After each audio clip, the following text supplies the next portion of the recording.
Olá a todos, queremos estudar hoje a carta de Hebreus, o capítulo 8, dando sequência então ao nosso estudo de Hebreus.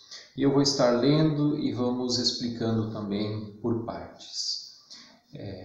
Na minha versão então, capítulo 8, nós vamos estudar hoje o versículo 1 ao 13, ou seja, todo o capítulo 8. Diz assim: Ora, o essencial das coisas que estamos dizendo é que temos tal sumo sacerdote, que se assentou à direita do trono da majestade nos céus, como ministro do santuário e do verdadeiro tabernáculo que o Senhor erigiu e não o homem. Pois todo sumo sacerdote é constituído para oferecer dons e sacrifícios. Por isso, era necessário que também esse sumo sacerdote tivesse o que oferecer. Se ele estivesse na terra, nem mesmo sacerdote seria, visto existirem aqueles que oferecem os dons segundo a lei. Estes ministram em figura e sombra das coisas celestiais, assim como Moisés foi divinamente instruído, quando estava para construir o tabernáculo. Pois Deus disse: tenha cuidado para fazer tudo de acordo com o modelo que foi mostrado a você no monte. Mas agora Jesus obteve um ministério tanto mais excelente, quanto é também mediador de superior aliança, instituída com base em superiores promessas. Porque se aquela primeira aliança tivesse sido sem defeito, de maneira alguma estaria sendo buscado lugar para uma segunda aliança. E nós vamos ver aqui, nessa parte que nós lemos até agora, algumas coisas muito importantes. Nós temos que lembrar que no capítulo 7 nós vimos o sacerdócio de Cristo, sendo ele um sumo sacerdote superior à ordem levítica, sendo da ordem de Melquisedeque, o sacerdote que vive para sempre. E aqui na sequência, então, o autor de Hebreus vai dizer no capítulo 1 e 2 que Jesus, então, ele apresenta Jesus como sumo sacerdote que se assentou à direita do trono de Deus.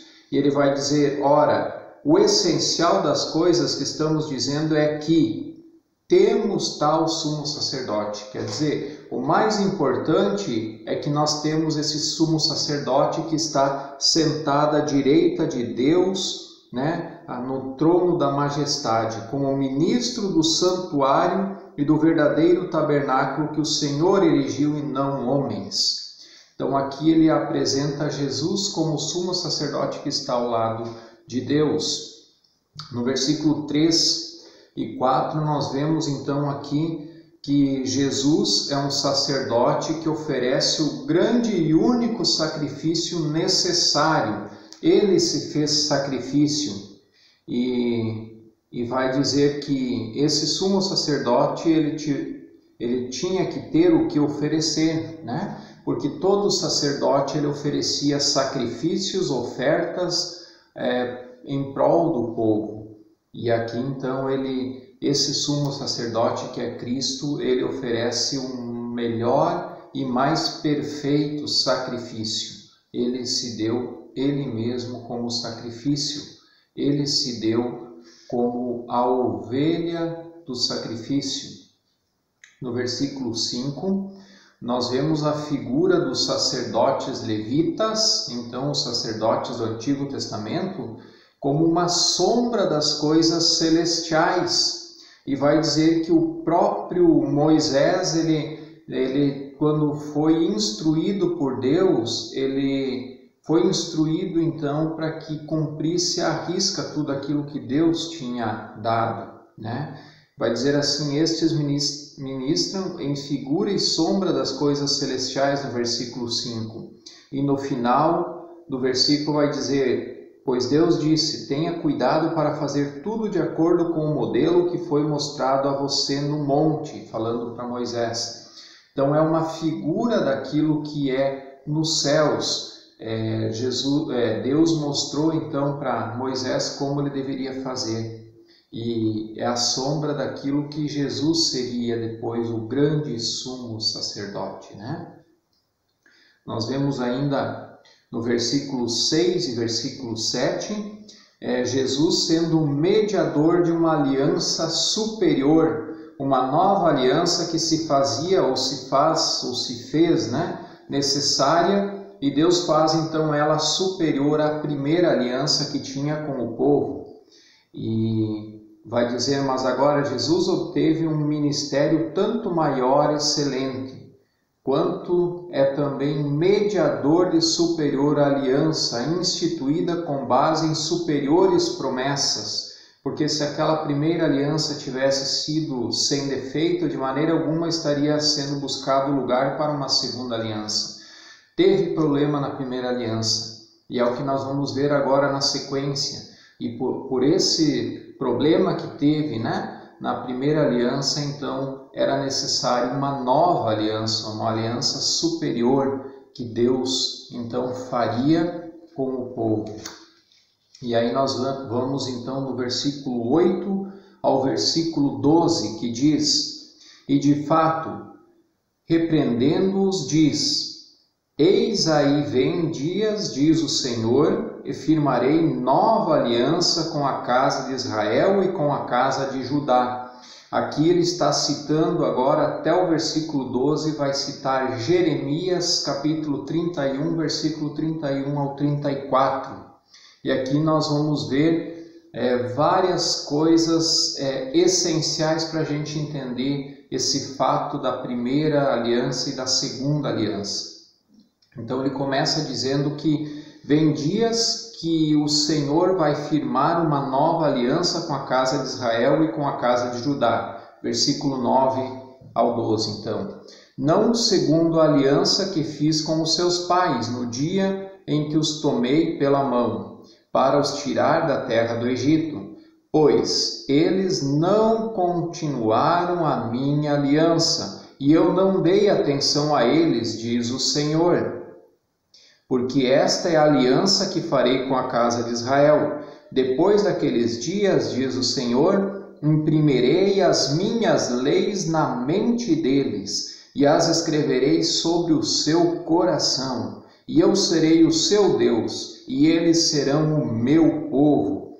E não ensinará jamais cada um ao seu próximo, nem cada um ao seu irmão, dizendo, conheça o Senhor, porque todos me conhecerão, desde o menor até o maior deles, pois para com as suas iniquidades usarei de misericórdia e dos seus pecados jamais me lembrarei. Que maravilha essa nova aliança que Deus promete, né? E nós temos que entender aqui por que o autor de Hebreus ele vai citar então esse texto de Jeremias 31. Nós temos que ter em mente que Jeremias ele escreveu o seu livro na época do cativeiro de Judá, na Babilônia, quando Judá estava preso, estava cativo, estava exilado na Babilônia, mais ou menos aí em cerca de 586 a.C., com o rei Nabucodonosor. Também o rei Nabucodonosor, ele destruiu o templo em Jerusalém. E a promessa que Deus tinha da primeira aliança era que se o povo não cumprisse o que havia sido estipulado nessa aliança, o povo iria ser levado pelos inimigos, cativo pelos inimigos. E isso de fato aconteceu. E nós vemos na história, e nós vamos ver no período dos reis, você vai ler Reis, Crônicas também, ele vai sempre falar a história paralela do Reino Norte e o Reino Sul. Por que Reino Norte e Reino Sul? Porque o reino de Israel foi dividido, e então ficou Israel com o Reino Norte e Judá com o Reino Sul, onde estava Jerusalém. E nessa época, então, que o reino sul, né, Judá, estava cativo na Babilônia, muito tempo antes Israel, o reino do norte já não existia mais, ele tinha sido já destruído, porque o povo não cuidou a lei, o povo não buscava Deus, o povo se corrompeu, o povo quebrou a lei que Deus tinha feito. E aí então eles foram levados cativos e agora o reino do norte não existia mais, existia só o reino do sul, somente Judá. Só que Judá também se corrompe. E agora então o rei Nabucodonosor da Babilônia vem, destrói o templo e leva o povo prisioneiro para a Babilônia. E agora já não existe o templo era o lugar sagrado para eles, onde ali estava a presença de Deus, e então agora eles perderam tudo, né? Eles perderam a sua terra, eles perderam a aliança com Deus, eles perderam a presença de Deus, porque não havia mais o templo. E é isso que está muito forte na mente do povo, quando Jeremias vai dizer, calma, vai chegar o dia que Deus vai fazer uma nova aliança, que agora se faz necessário, porque a antiga aliança já passou, a gente não cumpriu ela, acabou, né? Então a gente tem que ter isso em mente ao estudar esse capítulo 8 e o porquê então que o autor cita Jeremias, né? Porque justamente estava uma aliança falida, né? Ela tinha entrado em colapso, em falência, e por isso então precisava e havia essa necessidade de uma nova aliança com o povo. No versículo 8, nós vamos ver então justamente isso, né? Este contrato tinha dado problema, né? Mas vai vir um novo contrato, uma nova aliança. É mais ou menos isso que Jeremias está falando, justamente isso. O antigo contrato, a antiga aliança já foi, deu ruim, como a gente diz, né? Mas vai vir um novo contrato, uma nova aliança. Calma, vai chegar o dia que Deus vai fazer esse novo contrato, essa nova aliança, e uma aliança superior. E nós vamos ver o porquê que é superior, então. No versículo 9 ao 12, então ele vai tratar que essa é uma nova aliança superior à primeira. Por quê?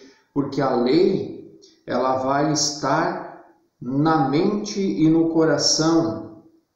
Diz no versículo 10, porque esta é a aliança que farei com a casa de Israel. Depois daqueles dias, diz o Senhor, imprimirei as minhas leis na mente deles e as escreverei sobre o seu coração. E eu serei o seu Deus e eles serão o meu povo. Nós temos que entender o porquê. Na antiga lei, as coisas funcionavam de fora para dentro. E agora nessa nova lei, nessa nova aliança, então seria de dentro para fora. Todos iriam conhecer ao Senhor na mente e no coração. Ele seria misericordioso para com os pecados e sobre esses pecados ele iria se esquecer, como diz no versículo 12, pois para com as suas iniquidades usarei de misericórdia e dos seus pecados jamais me lembrarei. E no versículo 11 diz que todos vão conhecer, desde o mais pequeno até o mais grande. Ninguém vai precisar ensinar a respeito de Deus, porque todos podem o conhecer. E nós temos que entender isso. Nós hoje vivemos sobre a nova aliança, a aliança de Cristo, de Jesus Cristo, essa aliança superior.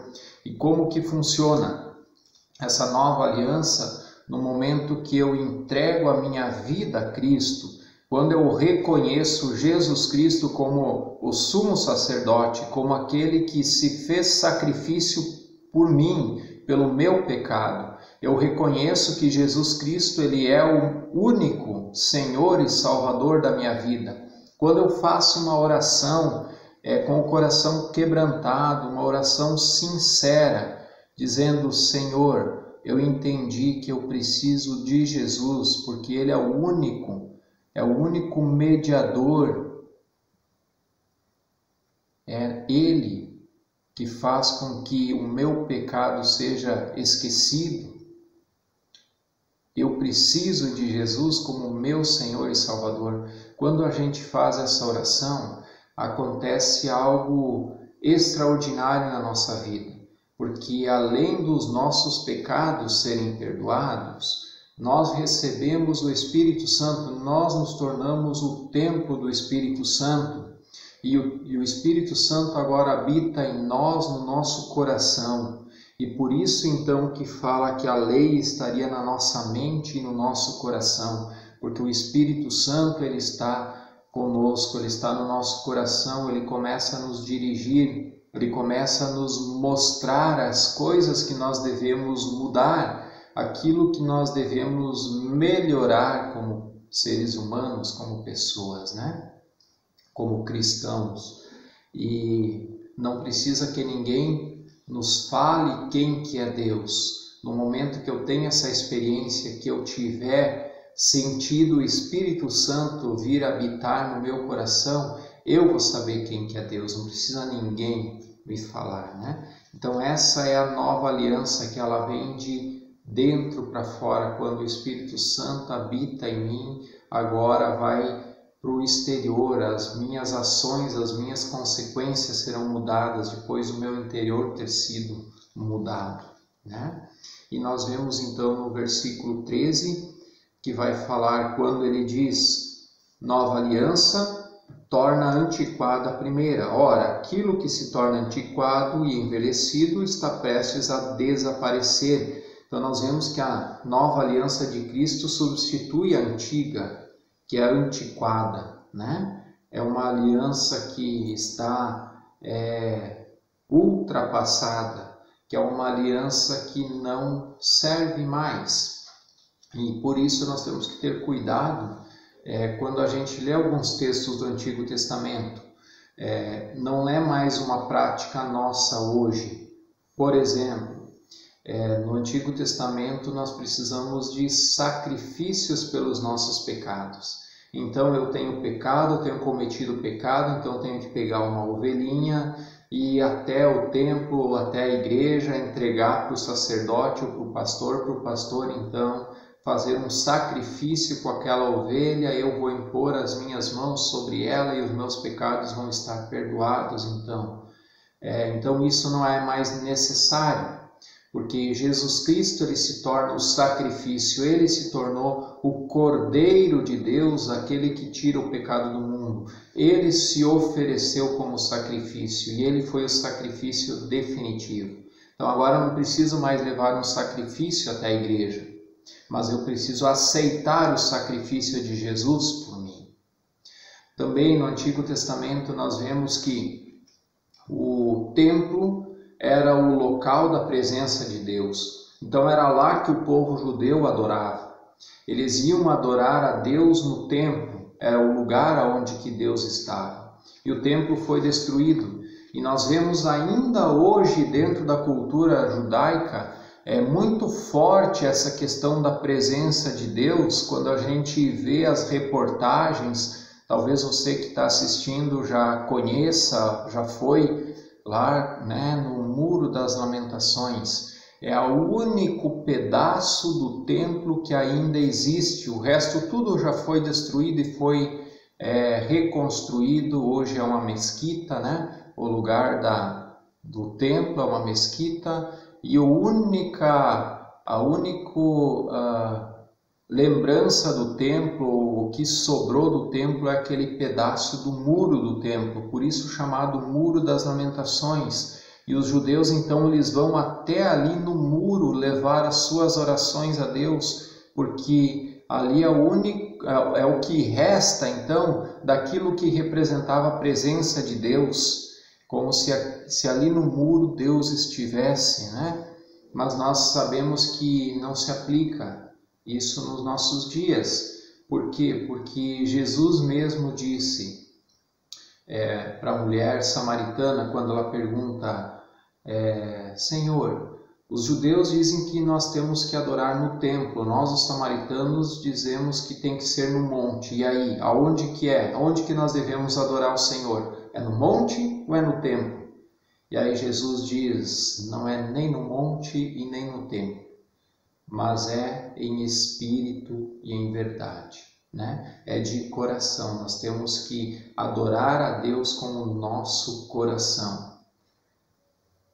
E assim então, essa nova aliança superior, essa aliança onde que nós podemos ter o Espírito Santo dentro de nós, a lei na nossa mente, no nosso coração, os nossos pecados perdoados e esquecidos. Por quê? Porque o sumo sacerdote Jesus Cristo, ele se ofereceu a si mesmo como sacrifício do meu e do teu pecado, da minha e da tua vida.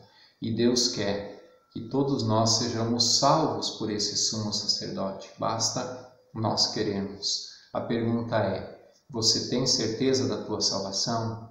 Você já entregou a tua vida a Jesus? Se ainda não o fez, há tempo.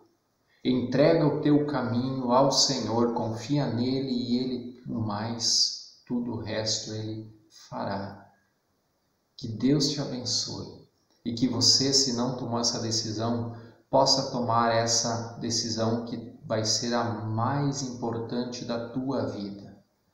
E através dela você vai ter os teus pecados perdoados, você vai se tornar templo do Espírito Santo e um dia vai habitar na eternidade na presença de Deus.